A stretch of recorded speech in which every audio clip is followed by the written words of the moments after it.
तो हेलो दोस्तों, कैसे हो आप सभी। एंड मेरा नाम है तपेश और आपका स्वागत है आपके अपने चैनल तपेश क्लासेस में। तो दोस्तों, आप सभी को पता होगा जो हमारी जो सीरीज चल रही है वो चल रही है क्लास 10th केमिस्ट्री या क्लास 10th की जो साइंस है, और उसमें जो स्टार्टिंग के कुछ चैप्टर दिए हैं वो केमिस्ट्री के हैं। और उसमें जो आज के जो हम लेक्चर में बात करेंगे, जो आज का जो लेक्चर होगा वो लेक्चर नंबर 4 रहेगा। आज का लेक्चर नंबर 4 रहेगा। इसका मतलब जो चैप्टर नंबर फर्स्ट में जो हम वीडियो बना रहे हैं वो वीडियो नंबर 4 है और चैप्टर 1 है। ठीक है, तो आज की जो हमारी जो एनसीईआरटी की जो हेडिंग रहेगी, जो टॉपिक रहेगा वो रासायनिक अभिक्रिया के प्रकार चल रहे थे 1.2 हेडिंग में। और 1.2 हेडिंग के अंदर आज का जो हमारा टॉपिक रहेगा वो रहेगा 1.2.5। आप सभी एनसीईआरटी में इसको देखना। ये इस टॉपिक का नाम है ऑक्सीडेशन एंड रिडक्शन, यानी कि ऑक्सीकरण और अपचयन। तो थोड़ा ध्यान से देखिएगा। अभी हम इसको हम बताने वाले हैं। क्या है, हम लिख देते हैं पहले ऑक्सीकरण। मैं बता दूं, आपकी बुक में ऑक्सीकरण ना देकर उपचयन दिया हुआ है, तो यहाँ पे हम लिख सकते हैं ऑक्सीकरण को या हम उपचयन भी बोलेंगे। क्या बोलेंगे? उपचयन। इसका दूसरा नाम होता है ऑक्सीकरण। ऑक्सीकरण यानी कि उपचयन तथा अपचयन।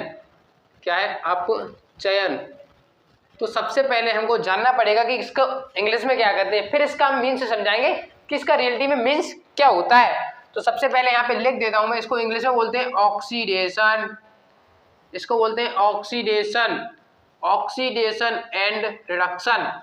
बात आती है ऑक्सीडेशन एंड रिडक्शन क्या होता है। ऑक्सीडेशन एंड रिडक्शन को थोड़ा ध्यान से समझिएगा। तो ध्यान से देखिएगा कि ऑक्सीडेशन एंड रिडक्शन का मीन्स क्या होता है। कहीं ना कहीं ऑक्सीडेशन का मतलब, जो ऑक्सीडेशन का मतलब है, ऑक्सीडेशन एंड रिडक्शन आप आगे पढ़ोगे, या ऑक्सीकरण और अपचयन ये अभिक्रिया भी होती है, यानी कि ये रिएक्शन भी होती है। तो इससे अभी हम बताएंगे वैसे ऑक्सीडेशन और रिडक्शन से क्या बनता है। तो पहले हम ऑक्सीडेशन यानी कि ऑक्सीकरण का मतलब बताते हैं, और जो मैं बता रहा हूँ आपकी क्लास के हिसाब से बता रहा हूँ, यानी कि क्लास 10th के हिसाब से ऑक्सीडेशन का मतलब क्या है और रिडक्शन का मतलब क्या है। पर वैसे तो आगे की क्लास में कुछ और भी दे रखा है, पर लेकिन मैं आपकी क्लास के हिसाब से बताता हूँ कि ऑक्सीडेशन का मतलब कहीं ना कहीं आपको लग रहा है ये ऑक्सी का मतलब कहीं ना कहीं ऑक्सीजन से है। किससे है? ऑक्सीजन से। तो ऑक्सीडेशन का मतलब होता है यहाँ पे ऑक्सीजन क्या हो, ऑक्सीजन आ जाए। क्या हो? ऑक्सीजन आ जाए। तो हम कहेंगे, यहाँ पे मैं ओ लिख रहा हूं, इसका मतलब ऑक्सीजन है। जहां पे ऑक्सीजन में क्या होने लगे? वृद्धि। ऑक्सीजन में वृद्धि हो, और तथा या तो ये हो सकता है ऑक्सीजन में वृद्धि हो या हाइड्रोजन में कमी हो। ऑक्सीजन में वृद्धि या हाइड्रोजन के हास्य का मतलब कमी होता है। तो ऑक्सीजन में वृद्धि या हाइड्रोजन में कमी को हम ऑक्सीडेशन कहते हैं, यानी कि ऑक्सीकरण कहते हैं। यहाँ पे ऑक्सीजन में वृद्धि हो रही है तो अपचयन में तो क्या होगा? ऑक्सीजन में कमी आएगी। ध्यान से देखिएगा, यहाँ पे ऑक्सीजन में क्या होगी? यहाँ पे ऑक्सीजन में कमी हो, तथा यहाँ पे हाइड्रोजन में क्या होगा? यहाँ पे ऑक्सीजन में कमी हो रही है तो हाइड्रोजन में वृद्धि होगी। हाइड्रोजन में वृद्धि हो, वृद्धि का मतलब आप समझ रहे होंगे बढ़ना होता है, मतलब ऑक्सीजन की संख्या यहाँ पे बढ़ जाए और वहां पे ऑक्सीजन की संख्या कम हो जाए। तो यहाँ पे ऑक्सीजन में वृद्धि और हाइड्रोजन में कमी, तो उसको तो बोलते हैं हम ऑक्सीकरण यानी कि उपचयन। और यहाँ पे ऑक्सीजन में कमी तथा हाइड्रोजन में वृद्धि, तो उसको बोलते हैं अपचयन।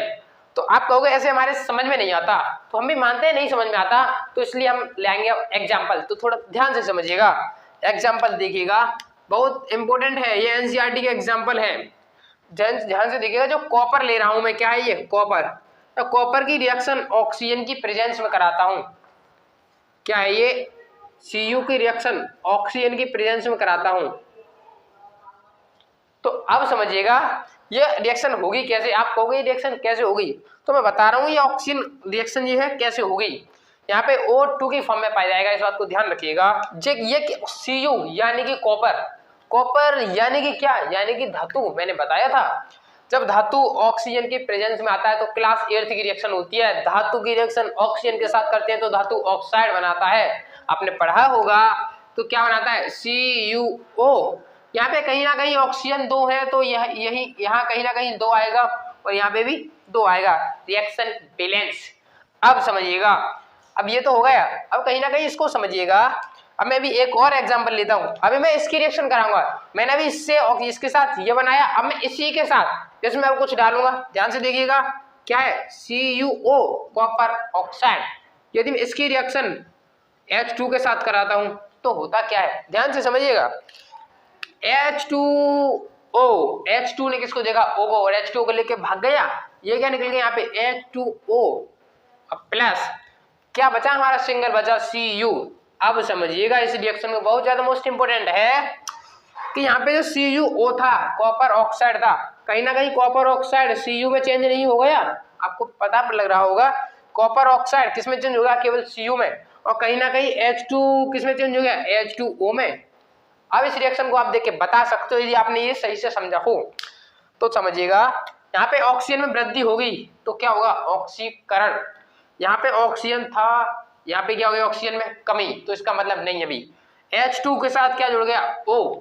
H2 में क्या आ गया, O, ऑक्सीजन जुड़ गया यानी कि वृद्धि, और ऑक्सीजन में वृद्धि को ऑक्सीडेशन रिएक्शन कहते हैं। तो इससे ये बनने की प्रोसेस ऑक्सीडेशन कहलाएगी। तो इसको क्या कहेंगे हम, ऑक्सीडेशन यानी कि ऑक्सीकरण। यहाँ पे तो हो गया ऑक्सीकरण, या आप इसे उपचयन भी तो कह सकते हो, उपचयन। आपकी क्लास 10 NCERT के हिसाब से उपचयन दिया हुआ है। अब इसमें कहीं ना कहीं ऑक्सीजन में क्या हो गया, CuO था, अब यहाँ पे O नहीं है, कहीं ना कहीं ऑक्सीजन में कमी हुई है, और ऑक्सीजन में कमी को अपचयन बोलते हैं। तो यहाँ पे लिख सकते हैं ये वाली जो रिएक्शन है ये अपचयन है यानी कि रिडक्शन। ये वाली रिएक्शन रिडक्शन होगी। तो आपके समझ में आया होगा ऑक्सीडेशन एंड रिडक्शन क्या होता है। तो ऑक्सीजन में वृद्धि और हाइड्रोजन में कमी को ऑक्सीडेशन कहते हैं, और ऑक्सीजन में कमी और हाइड्रोजन में वृद्धि तो अपचयन कहते हैं। अब समझिएगा हम नेक्स्ट एग्जाम्पल की तरफ चलते हैं। आपके जो एनसीईआरटी के नेक्स्ट एग्जाम्पल है, ये मैं इसको मिटा देता हूं।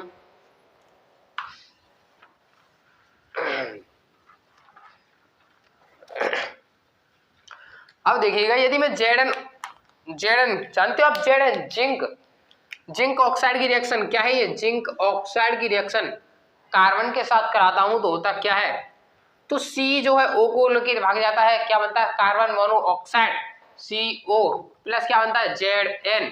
तो ZnO का ये बन गया और C का ये बन गया। तो ZnO में क्या होगी यहाँ पे कमी, तो ऑक्सीजन में कमी को अपचयन बोलते हैं। तो ये वाली रिएक्शन अपचयन रिएक्शन होगी, और यहाँ पे कहीं ना कहीं O जुड़ गया तो ये वाली रिएक्शन ऑक्सीकरण होगी।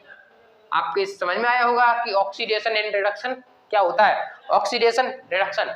अब समझिएगा यहाँ पे, अब आपसे कहें कि ऑक्सीकरण हुआ कौन है, तो ZnO का हुआ है ऑक्सीकरण। CuO की रिएक्शन अभी H2 के साथ कराई थी, तो H2O प्लस Cu बन रहा था, तो इससे ये बन रहा था और इससे ये बन रहा था।